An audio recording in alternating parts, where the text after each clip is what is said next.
vamos a empezar la clase de hoy.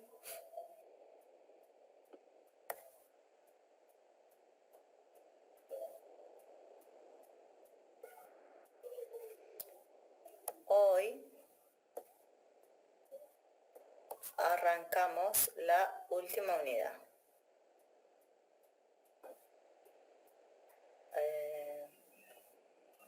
¿Lo ven bien? ¿Sí? Sí, profe, se ve bien. Bueno, entonces hoy tenemos esta última unidad donde vamos a ver cómo se interrelacionan todas esas vías metabólicas que vimos. Como dijimos, tenemos estos metabolitos que son encrucijadas metabólicas. ¿Qué quiere decir eso que sean encrucijadas metabólicas? Que los podemos encontrar en distintas vías metabólicas. La glucosa 6-fosfato, el piruvato, el acetil-CoA, el oxaloacetato, el alfa-acetoglutarato, la tirosina, la glicina, todos esos son metabolitos o moléculas que son encrucijadas metabólicas. Por ejemplo, la glucosa 6-fosfato, si se acuerdan, cuando partíamos de glucosa y obteníamos piruvato, es la primera reacción. La fosforilación de esa glucosa me da glucosa 6-fosfato, entonces lo encuentro en la glucólisis. Esa glucosa 6-fosfato también la voy a encontrar o va a participar en la glucogenogénesis, en la formación de glucógeno. Profe, perdón, me interrumpo un segundo. ¿Podría hacer zoom un poquito más al cuadro? Sí, igual después esto lo van a ver. Yo se los voy a subir, pero vamos viendo así. Gracias. Entonces, tengo la glucosa, uy, ahí llegó ahí. Para variar, Piero llegando tarde. Entonces, esta glucosa 6-fosfato también la encuentro cuando hago glucogenólisis, cuando este glucógeno lo rompo y también obtengo glucosa 6-fosfato y después glucosa. También forma parte de la vía de las pentosas. A partir de la glucosa 6-fosfato yo puedo formar esa ribosa, esa pentosa que forma parte de la parte del azúcar, del nucleótido. Entonces también ahí, fíjense en acá, el piruvato, como dijimos, cuando yo tengo oxígeno y hago glucólisis, parto de glucosa, el producto final es piruvato. También puedo llegar a este piruvato por transaminación. Puedo llegar, transamino este alfa-acetoácido, que es el piruvato, con otro aminoácido y me da lugar a la alanina, su aminoácido. Cuando no tengo oxígeno en el músculo, ese piruvato se reduce al lactato. Cuando tengo oxígeno, ese piruvato se puede descarboxilar y me da acetil-CoA, que se puede seguir oxidando en el ciclo de Krebs. También, fíjense, puedo utilizarlo para la gluconeogénesis. A partir de piruvato yo puedo llegar a la glucosa.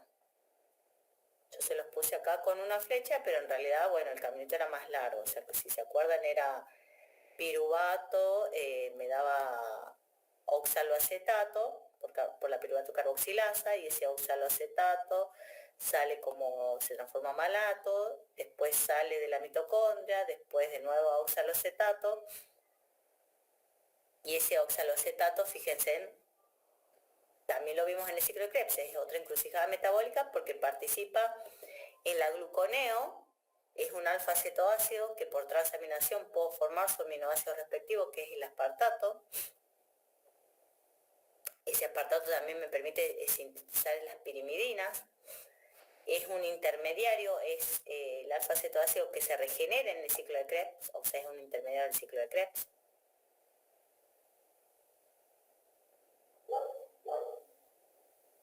Con respecto al acetil-CoA, fíjense, yo puedo llegar al acetil-CoA, si parto de glucosa y llego hasta piruvato, se descarboxila y llego a acetil-CoA, o puedo llegar también a partir de aminoácidos, cuando no tengo una suficiente ingesta de carbohidratos, entonces hago catabolismo de esos aminoácidos y obtengo acetil-CoA, que los puedo oxidar en el ciclo de Krebs.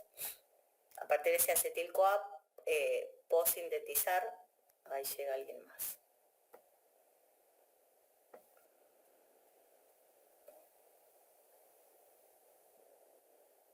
A ver, esperen un segundo que paso a los que llegaron recién. El presente, Piero también y Oliveto.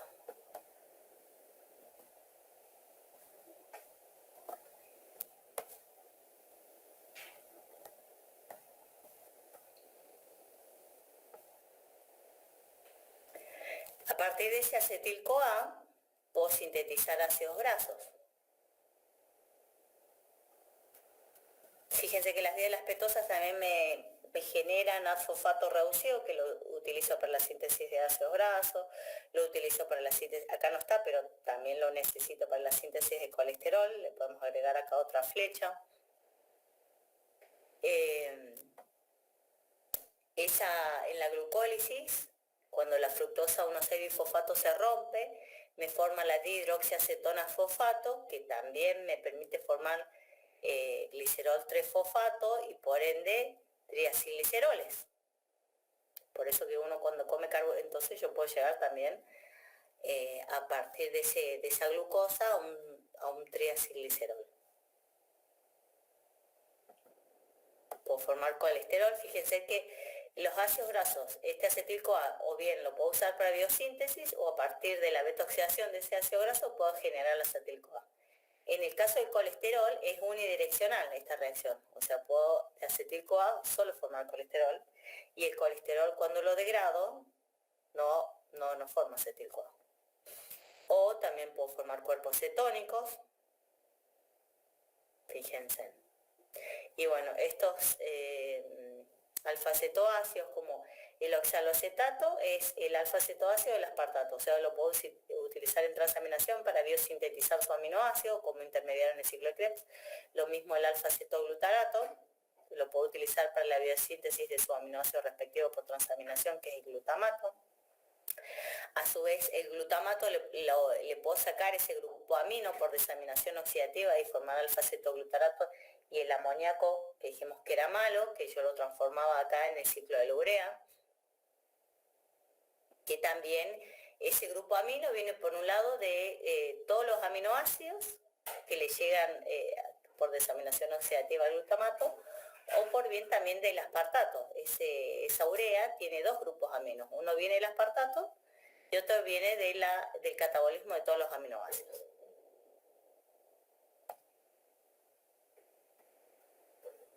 Eso sería un poco, y fíjense en que todas esas vías catabólicas, la glucólisis, que me formaba NAD, ¿se acuerdan? La beta-oxidación de ácidos grasos, que me formaba NAD y FAT, reducido. El ciclo de Krebs, también que me formaba NAD y FAT reducido. O acá la descarboxilación oxidativa del piruvato, que me formaba NAD. Todos esos equivalentes de reducción llegan acá a la cadena de transporte de electrones, donde finalmente los voy a utilizar para la biosíntesis de ATP por fosforilación oxidativa. La cadena respiratoria es una etapa común también a todas esas vías catabólicas de los aminoácidos, de los glúcidos y los lípidos que se oxidan, y los utilizo para sintetizar ATP por esa enzima, la ATP sintasa. Entonces, eso sería un ejemplo de cómo se interconectan todas estas vías metabólicas que vimos. Fíjense en, qué sé yo, los aminoácidos, la glicina, que se utiliza para la síntesis de purina, o que se pueden catabolizar, incorporándose al ciclo de Krebs, oxidar completamente o formar cuerpos cetónicos, o que los puedo utilizar para la gluconeo de esos aminoácidos. Entonces, todas las vías, uno podría decir, bueno, entonces, si puede pasar todo, ¿está ocurriendo todo simultáneamente en una célula o no? ¿O se favorece una vía o se favorece otra o se dan todos por igual. ¿Qué creen? ¿Se darán todas estas vías simultáneamente?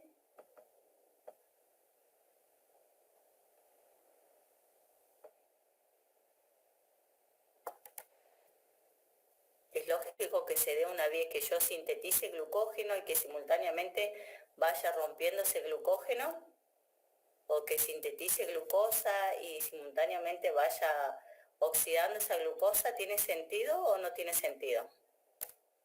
Hola, profe, no, porque las enzimas que impulsan una vía inhiben la otra. Está correcto en que no se hacen todas simultáneamente porque están reguladas las enzimas. Las enzimas de todas estas vías están reguladas. Bueno, acá es un poco más en detalle esto que les decía, sigamos viendo. Entonces no se dan todas las vías simultáneamente, se favorecen algunas porque hay una regulación. Ahora vamos a ver un poco eso de la regulación. Por ejemplo acá, fíjense, parto de glucosa, lo oxido y fíjense que tengo acá, llegó una compañera.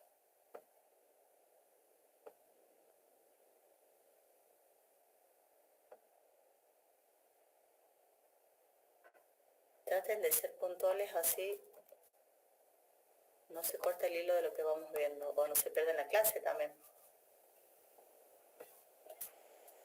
Entonces, por ejemplo, la glucólisis, como dijimos, de esta fructosa monosacibifosfato que yo rompo, tengo dos triosas, una de esas es la dihidroxiacetona-fosfato, que me permite formar glicerol 3-fosfato y por ende un triacilglicerol, mi grasa de reserva. Y a la inversa, a partir de ese triacilglicerol y del glicerol 3-fosfato, yo puedo sintetizar, el hígado puede sintetizar glucosa cuando no hay glucosa, cosa que al cerebro le llegue glucosa, que utiliza solo glucosa, o los eritrocitos que solo pueden hacer glucólisis. Acá, como les dije, en las vías de las pentosas, esta glucosa 6-fosfato se oxida, primero a 6-fosfogluconolactona y después a 6-fosfogluconato, y en eso me forma NAD-fosfato reducido.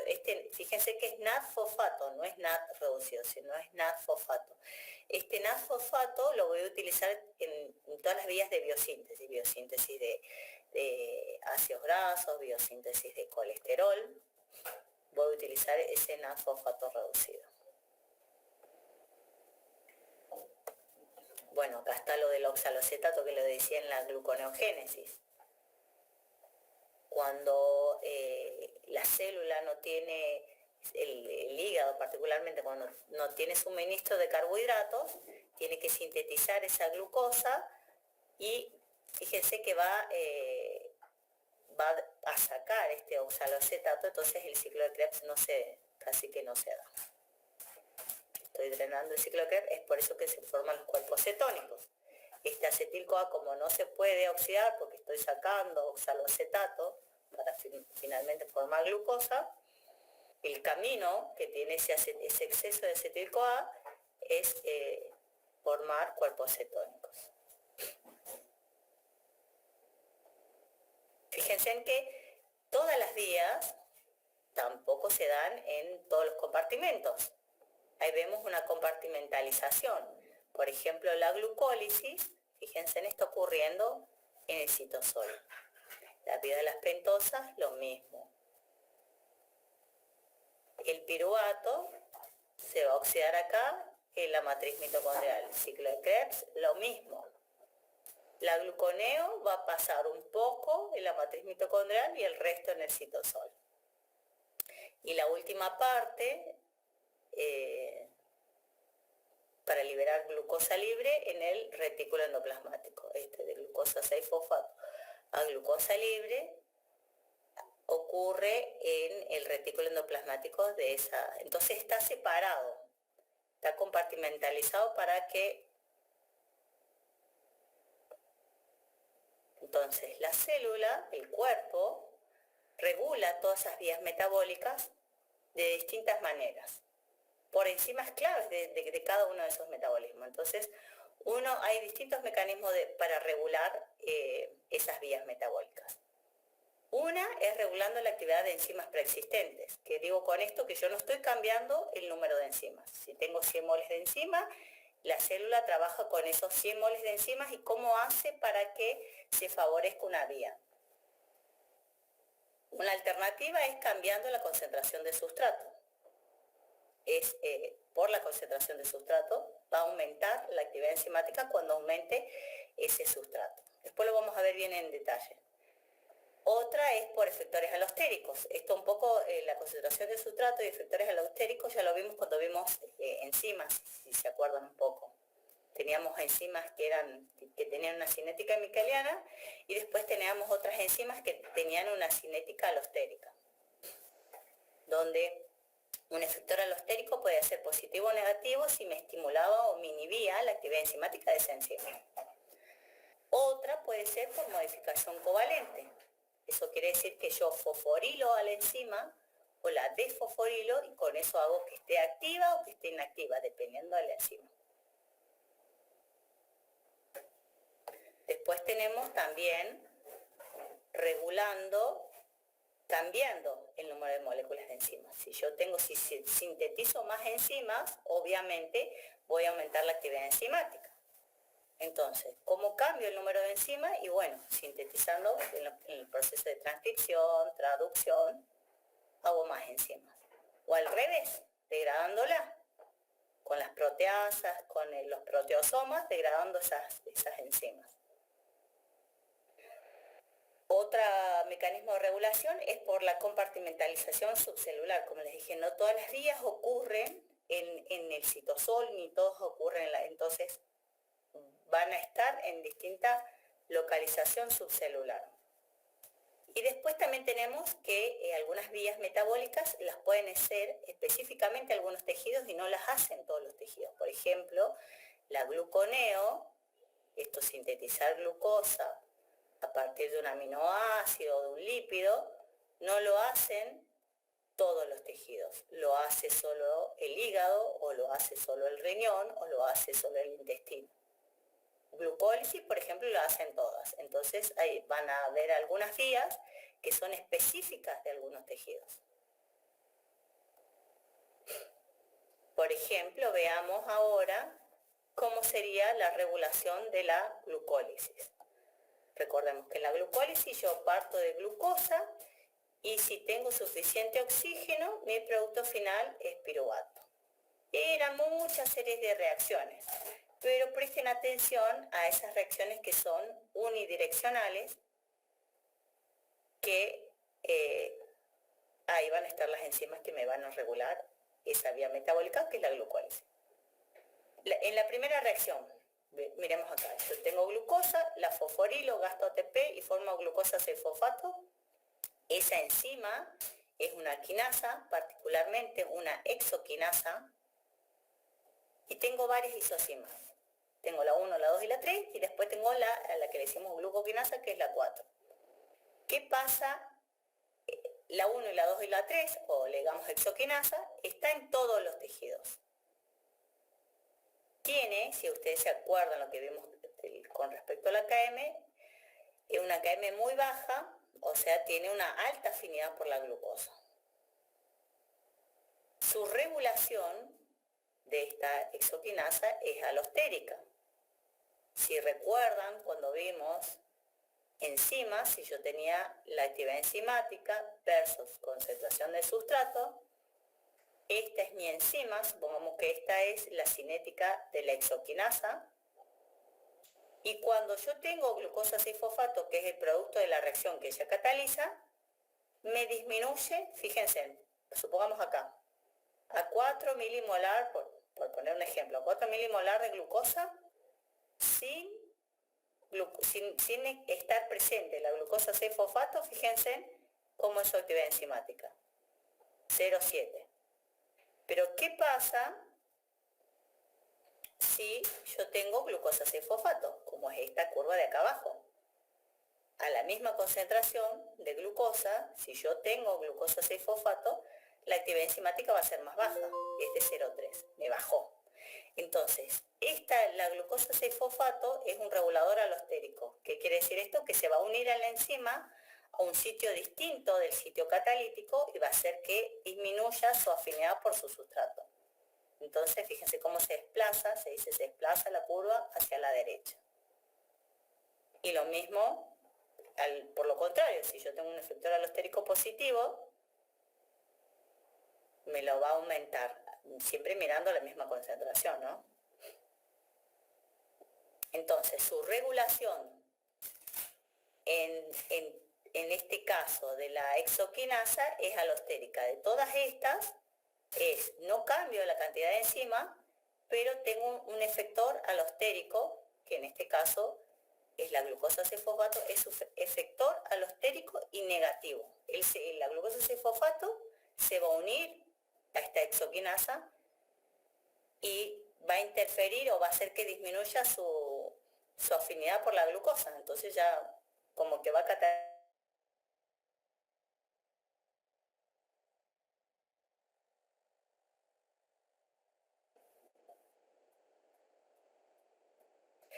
Y esta exoquinasa, si ustedes ven acá el gráfico, con respecto a la concentración de glucosa que hay normalmente en la sangre, están trabajando a su velocidad máxima, están saturadas. Por eso dice que no depende de la concentración de glucosa. Si yo aumento de 10, paso a 15 milimolar de glucosa, la exoquinasa no cambia, va a estar siempre trabajando, siempre saturada. Todas las enzimas van a estar trabajando. En cambio, la glucoquinasa, la isocima 4, que es la otra, la curva que ven acá azul, es diferente. Su regulación es diferente.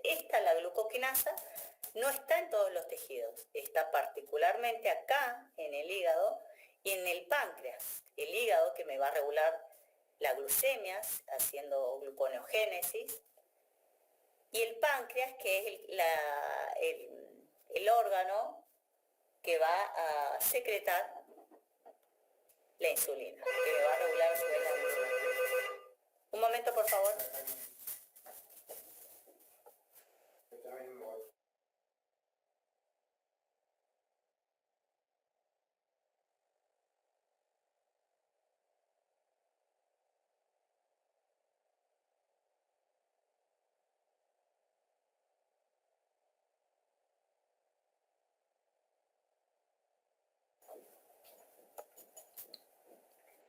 Bueno, entonces, como les dije, acá el páncreas, fíjense estos dos órganos, hígado y páncreas. Hígado que me mantiene la glucemia y páncreas que me secreta la insulina, que es una hormona que a su vez me regula la glucemia. Entonces, en esos dos órganos está esta enzima y son reguladas, como ellas regulan la glucemia, obviamente van a responder la concentración del sustrato, que en este caso es la glucosa. Entonces veamos cómo es su cinética. La Km de esta, la isocima 4, es muy alta. Y la concentración de glucosa que hay normalmente está por debajo de la Km. Es mucho menor. La concentración de glucosa es mucho menor a su Km. Entonces, si yo comí, fíjense, recién comí y se me duplicó o me aumentó mucho esa glucemia, la actividad enzimática va a aumentar, porque estamos trabajando acá, la reacción es de primer orden. Entonces va a responder a la concentración de sustrato. Como dijimos acá, yo no cambio la cantidad de enzimas, sí cambio la concentración de sustrato, pero siempre y cuando la concentración de sustrato es menor a la Km. No es sensible, no tiene regulación alostérica. La glucosa 6-fosfato, el producto de esta reacción, no la afecta, no es inhibida alostéricamente. Y también puede ser regulada aumentando su expresión, o lo que sería lo mismo su síntesis. Fíjense cuando vimos enzimas, si yo dibujaba la actividad enzimática versus la concentración de la enzima, si tengo más enzima, obviamente voy a tener mayor actividad enzimática. Si la célula sintetiza, hace más transcripción, ese ARN mensajero hace más traducción, por lo tanto más proteína, tengo más enzima, más glucoquinasa y por lo tanto va a aumentar esa actividad enzimática. Bueno, esa síntesis o ese aumento del número de moléculas de enzimas es inducida por la insulina e inhibida por glucagón.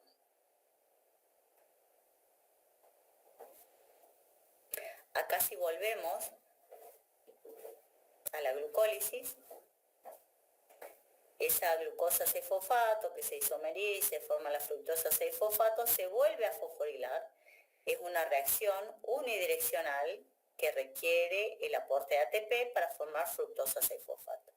Esa enzima, la fosfofructoquinasa 1 que cataliza esa reacción, también es regulada. Y es regulada esa fosfofructoquinasa 1 de forma alostérica negativamente por ATP y citrato. Fíjense, la glucólisis era una vía que me formaba ATP o que me consumía ATP. ¿Es una vía anabólica o catabólica?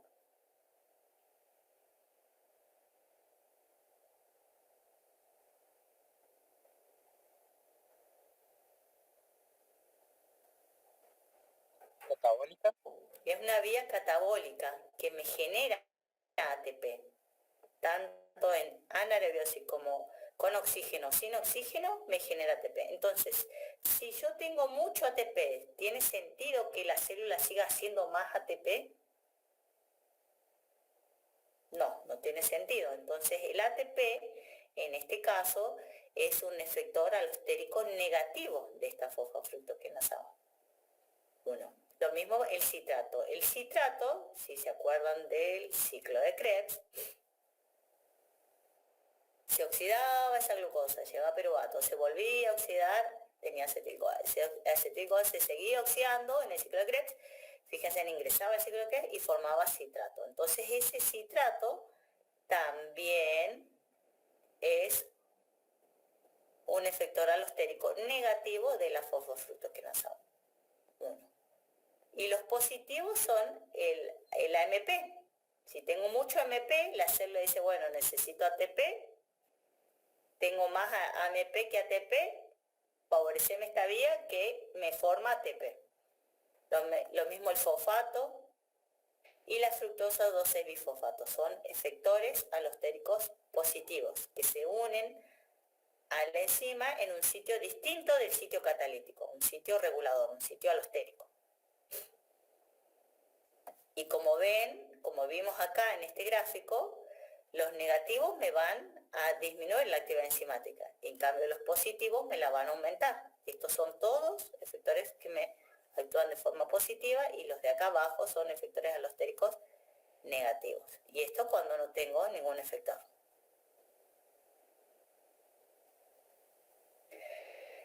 Entonces, esta reacción, fíjense, va a responder al estado energético de la célula. Si tengo mucho ATP, me va a inhibir la glucólisis, y si tengo mucho AMP y fosfato o ADP, me la va a estimular, porque es una vía que me forma ATP. También la relación que haya de insulina o glucagón y por lo tanto de fructosa 2,6-bifosfato. Fíjense, acá con cruz me indican los efectores alostéricos negativos, como el citrato y el ATP, y el MP, el ADP y la fructosa 2,6-bifosfato en un triangulito los efectores alostéricos positivos.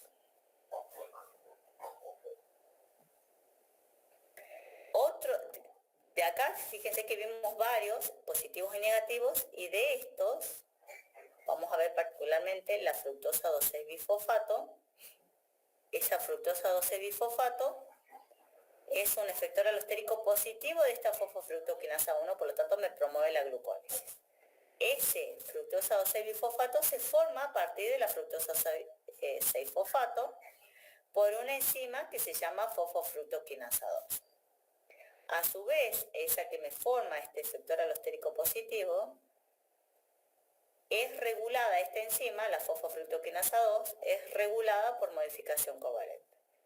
Quiere decir que se puede fosforilar y se puede desfosforilar. Esta fosforilación y esta fosforilación y esta desfosforilación son en residuos de aminoácidos que tienen grupo alcohol, serina, treonina, tirosina. Y por ejemplo, en el caso de esta fosfofructoquinasa 2, que es una proteína que tiene dos sitios catalíticos. Puede funcionar como una quinasa agregando fosfato o puede funcionar como una fosfatasa. Entonces, cuando está desfosforilada, la fosfofructoquinasa 2, cuando está desfosforilada, se activa su función quinasa. Entonces, se forma más fructosa 2,6-bisfosfato, por lo tanto, estimulo más a la fosfofructoquinasa 1, por lo tanto, tengo más glucólisis y a la inversa inhibo la vía inversa. Cuando yo parto de glucosa y llego a piruvato, esa vía es la glucólisis. Pero a la inversa, cuando yo parto de piruvato, de lactato, y formo glucosa, era la gluconeogénesis. Entonces, los que van a ser efectores alostéricos positivos de la glucólisis van a ser negativos de la vía inversa. Aparte son otras enzimas, como dijimos, son reacciones. Por un lado son reacciones irreversibles porque son enzimas distintas. Acá es la hexoquinasa, acá la glucosa 6-fosfatasa. Son dos enzimas distintas. Catalizan reacciones inversas, pero a su vez las enzimas son diferentes.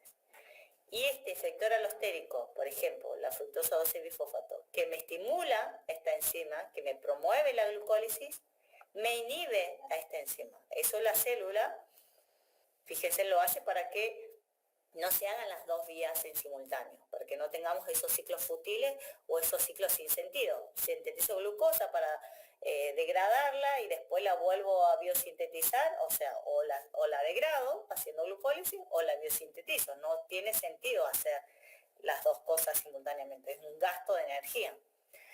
Entonces, estos efectores alostéricos que me promuevan una vía, el mismo, por ejemplo, la fructosa 2,6-bisfosfato, que acá me estimula, acá me inhibe.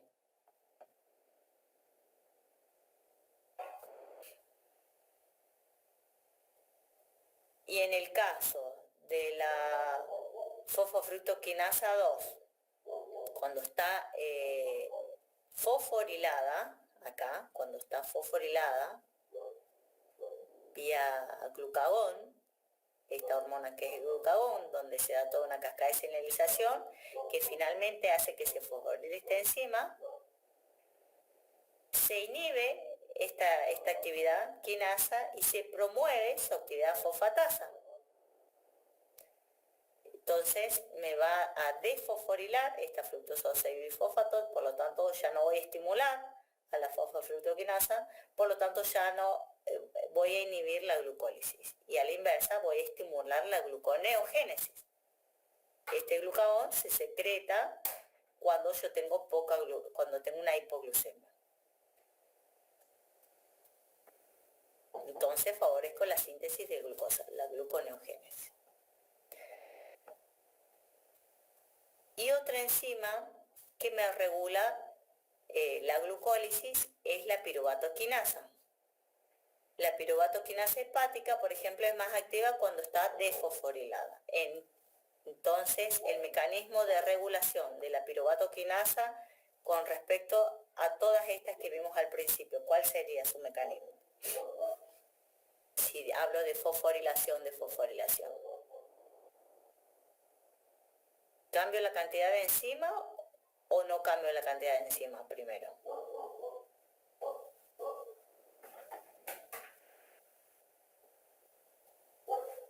No cambio, no estoy cambiando, no hago nueva enzima. ¿Qué estoy haciendo? La misma enzima, la fosforilo o la desfosforilo. Tengo esta modificación covalente. Fíjense que estas tres son variantes de estas, de sin cambiar la cantidad de enzima, tengo por concentración del sustrato, por efectores alostéricos, por modificación covalente. Bueno, en este caso, en la piruvatoquinasa, esta enzima está activa cuando está desfosforilada. A su vez también tiene una regulación alostérica. El ATP es un regulador alostérico negativo. El aminoácido alanina también es un efector alostérico negativo y lo mismo el acetil-CoA. y a su vez la fructosa 1,6-bisfosfato también promueve estimula la piruvatoquinasa. La fructosa 1,6-bisfosfato estimula la actividad de esta enzima para que se forme piruvato. Entonces, volvamos acá. Fíjense, en todas las vías que nosotros vimos, como les digo, a mí no me interesa que se sepan todas las enzimas, ni todos los pasos, ni todas las moléculas intermediarias. Pero acá sí, para el parcial, que sepan relacionar las diferentes vías con estos intermediarios. Con la glucosa 6-fosfato, con el piruvato, el acetil-CoA, el oxaloacetato y el alfa-cetoglutarato. De qué vía puede venir o a qué vía puede irse, y tener en cuenta si eso es una vía anabólica o catabólica. Eso sí. Y como les digo, no me interesa que se sepan todos esos metabolitos intermediarios, pero sí, por ejemplo, en este caso, la glucólisis particularmente, estas enzimas, las 3 enzimas que regulan esta vía. Y ejemplos de cómo se regula, si es alostérica, si es covalente, si es por la concentración de glucosa, que son los ejemplos que vemos acá. Entonces acá estamos repasando un poco cómo se regula todas estas vías metabólicas, cómo el organismo lo hace, y aplicando y remontándonos a lo que vemos de enzimas. Fíjense, acá si yo tengo más enzimas, obviamente voy a tener mayor actividad enzimática. Si tengo más enzimas, acá sé yo, si tengo 10 milimoles de enzima y acá 40 milimoles de enzima, obviamente voy a tener mayor actividad enzimática. Entonces, realmente estos procesos que vemos acá, estos donde no se cambia la cantidad de enzimas, son en tiempo, son segundos, milisegundos, la célula responde rápidamente. En el caso de esto, que es sintetizar nuevas enzimas, fíjense que es todo un proceso celular que requiere que ese ADN se abra y se haga la transcripción, que se sintetice ese ARN mensajero. A su vez que ese ARN mensajero se procese y tenga el ARN mensajero maduro, y después que se haga la traducción, que se sintetiza la proteína, que esa proteína se pliegue y tenga todo. Entonces esa enzima, este proceso de sintetizar nuevas moléculas, es algo que lleva temporalmente o en tiempo, o en segundos, requiere más, es una respuesta más lenta de la célula. Y bueno, después vamos a ver, por ejemplo, como les dije acá, hay isocimas que no están o son específicas de tejido, como dijimos. En el hígado, por ejemplo, el hígado, el riñón y el intestino son los únicos que hacen regulación simultánea de glucólisis y gluconeo. En cambio, todo el resto de las células que hacen glucólisis solamente regulan la glucólisis, porque no pueden hacer la gluconeo. Es una especialización de tejido, en ese caso el tejido hepático, el riñón y el intestino, que pueden hacer gluconeo. En el caso del tejido hepático es el único que puede mandar glucosa a circulación. Los otros hacen para su propio metabolismo. Y bueno, esa compartimentalización, por ejemplo, acá en la de glucosa 6-fosfato a glucosa libre, que el glucógeno puede estar en el hígado, puede estar en el músculo, y cuando requiere energía, el músculo puede hacer glucogenólisis y formar glucosa 6-fosfato. Por ejemplo, el músculo no tiene esta enzima que me libera glucosa libre. Entonces, obliga a la célula que esa glucosa la utilice el mismo músculo.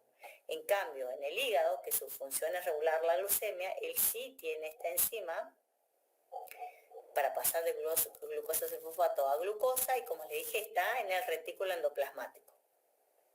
Cosa de que esa glucosa fosfato pase a glucosa y no siga estas vías. Está como separado, está en otro compartimento esa enzima. La glucosa 6-fosfato, fosfatasa. ¿Dudas con respecto a esto?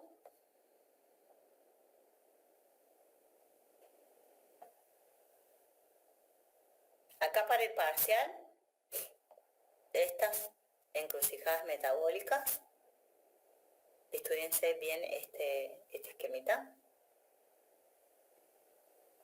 Si parto de glucógeno a glucosa, ¿qué vía es? O si parto de, qué sé yo, de glucosa a piruvato, ¿qué vía es? O sea, ¿cómo se llaman todas estas vías? Y bueno, las altas, porque es uno acá, dice, bueno, este piruvato se puede transaminar y formar un aminoácido, como la alanina, o a partir de otro aminoácido, por transaminación puede llegar al piruvato, o se puede descarboxilar, acetil-CoA en la mitocondria. Entonces uno va hablando, va nombrando todas esas vías y cómo se van interconvirtiendo. Y después otra pregunta de parcial son estos, los 4 mecanismos de cómo se regula el metabolismo, cómo regulo todas esas vías. Todas estas vías que vemos acá, que si bien están interconectadas, no se hacen todas simultáneamente. ¿Por qué no se hacen todas? Por esto, porque hay una regulación. Entonces, ¿cuáles son esos 4 mecanismos de regulación? Y mínimo un ejemplo de cada uno. Que eso es que lo vimos acá. Por ejemplo, en la regulación de la glucólisis.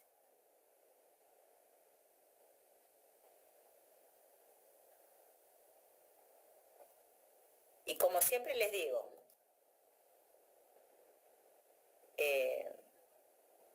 cuando estudien la glucólisis, bueno, ¿de qué parto? Parto de glucosa, y si llego a piruvato es glucólisis aeróbica. Si parto de glucosa y llego a lactato es glucólisis anaeróbica. ¿Es una vía anabólica o catabólica? ¿Qué función tiene? ¿Generarme ATP? ¿Es una vía catabólica, degradativa, o estoy biosintetizando algo? Este esquemita, por ejemplo, les puedo llegar a poner para que me cuenten en el examen oral que tengamos el segundo parcial. Y que me cuenten una o dos, no todas. Pero bueno, estudien todas, porque no a todos les voy a pedir lo mismo.